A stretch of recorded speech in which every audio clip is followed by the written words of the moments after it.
नमस्कार, आप देख रहे हैं एनएमएफ न्यूज। मैं आपके साथ शबनम। इस वक्त की बड़ी खबर दिल्ली से आ रही है, जहां दिल्ली के मुख्यमंत्री अरविंद केजरीवाल को ईडी केस में अंतरिम जमानत मिल गई है। सुप्रीम कोर्ट ने केजरीवाल को बड़ी राहत देते हुए अंतरिम जमानत दे दी है। हालांकि अभी अरविंद केजरीवाल पर सस्पेंस बना हुआ है कि वो जेल से बाहर आ पाएंगे या नहीं। तो बता दें कि अभी अरविंद केजरीवाल जेल से बाहर नहीं निकल पाएंगे, क्योंकि सिर्फ उन्हें ईडी केस में अंतरिम जमानत मिली है और सीबीआई केस में वो जेल में ही रहेंगे। हालांकि सीबीआई केस में हाईकोर्ट में 18 जुलाई को सुनवाई होनी है और तब तय किया जाएगा कि केजरीवाल को जमानत सीबीआई केस में भी मिलती है तो वो जेल से बाहर आ पाएंगे। वहीं ईडी केस में सुप्रीम कोर्ट में क्या कुछ हुआ, तो चलिए ये भी विस्तार से बताते हैं। हुआ ये कि ईडी ने तमाम सबूत रखकर केजरीवाल की जमानत का विरोध किया, लेकिन सुप्रीम कोर्ट ने यह कहते हुए उन्हें जमानत दे दी कि वो चुने हुए नेता हैं और 90 दिनों से जेल में बंद हैं। ऐसे में ईडी केस में सुप्रीम कोर्ट ने अरविंद केजरीवाल को अंतरिम जमानत दी। हालांकि अभी अंतरिम जमानत मिली है, इस पर केस अभी आगे और चलेगा, क्योंकि सुप्रीम कोर्ट ने मामले को बड़ी बेंच के पास भेज दिया है। तो अब 3 जजों को नियुक्त किया जाएगा जो ईडी के इस मामले पर सुनवाई करेंगे। तब तक ही अरविंद केजरीवाल को अंतरिम जमानत दी गई है, जब तक बड़ी बेंच का फैसला नहीं आ जाता। अब मामले में बड़ी बेंच का गठन होते ही इस ईडी केस में सुनवाई होगी, क्योंकि केजरीवाल ने याचिका लगाई थी सुप्रीम कोर्ट में और ईडी की गिरफ्तारी को चुनौती देते हुए कहा था कि उन्हें गलत तरीके से, असंवैधानिक तरीके से गिरफ्तार किया गया है। तो कोर्ट ने तथ्य देखे और उसके बाद मामले को बड़ी बेंच को ट्रांसफर कर दिया है। अब बड़ी बेंच के 3 जज इस मामले पर सुनवाई करेंगे। तो आगे कुछ बताएं उससे पहले सुप्रीम कोर्ट में केजरीवाल के वकील ने क्या कुछ कहा जमानत मिलने के बाद, तो पहले ये सुनवाते हैं आपको। केजरीवाल को दिया है और बेल देने के बाद जो मैटर राजर बेंच को रिफर किया गया, उसके बारे में बता दीजिए सुप्रीम कोर्ट ने क्या क्या बोला है। सुप्रीम कोर्ट ने आज अरविंद केजरीवाल जी को अंतरिम जमानत दी है और ये कहा है कि उनको जो है इस मैटर में अंतरिम जमानत दी जाती है और जो इशू है सेक्शन 19 का और नीड फॉर अरेस्ट का, उसको जो है रेफर किया गया है लार्जर बेंच में। सर, अभी सीबीआई केस में भी केजरीवाल अंदर जेल में है, तो क्या ये अंतिम बेल जो मिला, तो अभी सीबीआई केजरीवाल जी अभी जेल में रहेंगे कि बाहर आ सकते हैं, क्या है? केजरीवाल जी अभी कस्टडी में रहेंगे क्योंकि सीबीआई की बेल अभी पेंडिंग है। Sir, can you explain in English about this? The CBI bail is still pending, so until or unless he was granted bail in that, he will remain in custody till that time. So, आप इस judgement को किस प्रकार से देखते हैं? This is a victory. This is a great judgment, and it is a very historical judgment.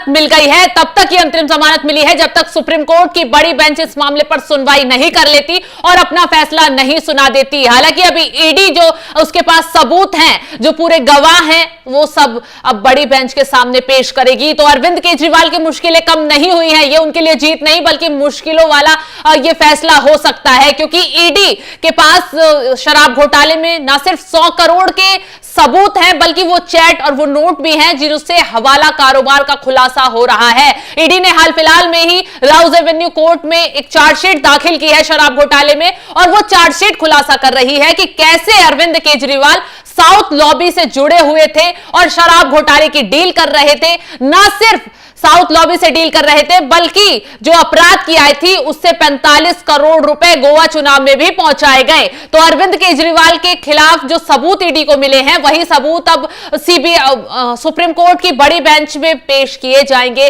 CBI भी तैयार है और ईडी भी तैयार है। फिलहाल अभी तो अरविंद केजरीवाल अंतरिम जमानत तो मिल गई है, लेकिन जेल से बाहर नहीं आ पाएंगे, क्योंकि उन पर सीबीआई ने भी उन्हें कस्टडी में ले रखा है और सीबीआई केस चल रहा है। सीबीआई लगातार इस मामले में सबूत पेश कर रही है। ऐसे में अब सीबीआई मामले में भी उन्होंने जमानत याचिका लगाई है, जिस पर जल्द ही हाईकोर्ट में सुनवाई होने वाली है। और अगर वहां से जमानत मिल जाती है तो कुछ दिन की राहत के लिए केजरीवाल जेल से बाहर आ पाएंगे। अगर सीबीआई केस में भी अरविंद केजरीवाल को जमानत नहीं मिलती है तो वो जेल से बाहर नहीं आ पाएंगे। फिलहाल तो सुप्रीम कोर्ट से जो राहत मिली है, वो राहत कम आफत ज्यादा है, क्योंकि अब ईडी पुरजोर विरोध करते हुए सुप्रीम कोर्ट में खड़ी होगी। तमाम सबूत पेश किए जाएंगे। अभी हाल ही में ईडी ने जो अपनी चार्जशीट में कुछ नोट भी जज साहब के सामने रखे, जो हवाला कारोबार का खुलासा कर रहे थे। दरअसल उस नोट के 2 टुकड़े होते हैं, जिसमें सीरियल नंबर एक ही होता है और एक नंबर का नोट होता है जो हवाला कारोबार करने वाला है और जिसके पास पैसा पहुंचाया जाता है, एक नोट उसके पास होता है। तो ऐसे में उस नोट, वो ईडी को नोट मिल चुके हैं, उनका मिलान किया गया और विनोद चौहान के फोन से कुछ चैट बरामद हुई है जिसमें अरविंद केजरीवाल भी इन्वॉल्व थे। तो वो चैट कोर्ट में रखे गए हैं और इस चैट और नोट के जरिए ही अरविंद केजरीवाल बुरे फंस चुके हैं। तो अब देखने वाली बात यह होगी कि अरविंद केजरीवाल को सुप्रीम कोर्ट की बड़ी बेंच राहत देती है या फिर वहां पर भी आफत बढ़ती है, क्योंकि ईडी भी अब उनकी जमानत को विरोध करने के लिए पूरी तरह तैयार खड़ी है।